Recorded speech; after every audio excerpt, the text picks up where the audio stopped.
Hello, hi, welcome to the Lipstick Chat. We are back with a quick update of Isita the Enemy.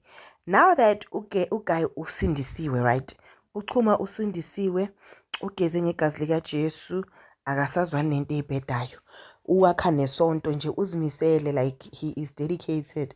Now, that means ukuthi akasafuni into ezibhedayo, but umngani wakhe uBanzi keeps on wanting to push him there.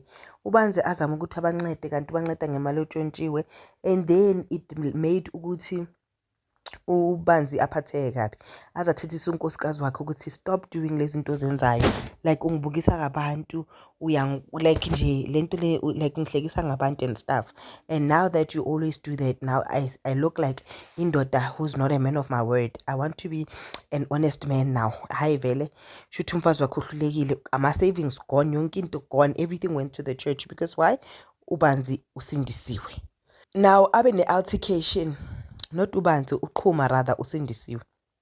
Now uBanzi abe ne-altercation noChuma regarding this matter. uBanzi amchaza ukuthi bengithi ngisiza wena my friend, sibuya kude nani. Hayi ku-the altercation uBanzi noChuma kube ngathi bayalwanyana. Awe uBanzi awe ngenhloko ashaye phansi. Chuma aphathwe stress naye phuthumise uBanzi esibhedlela. But the way bekamguge ngakhona, it looked like uBanzi was still alive. Let us hope so.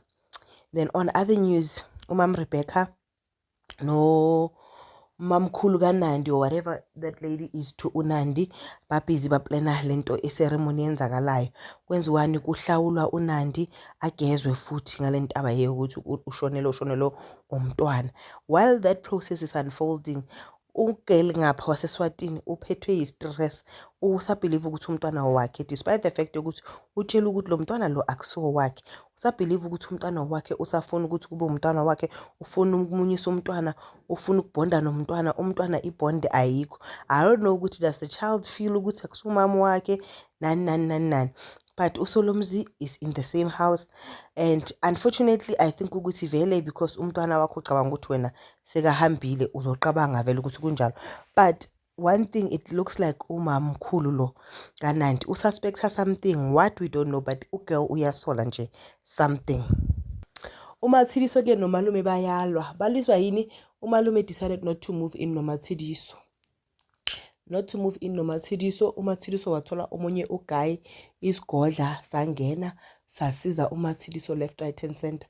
So uMatshidiso njenge-manpower usorted, but this guy umuntu wakhe umalume uHeartful newashini yakhe yonke ingqolile, akasana muntu omwashelayo.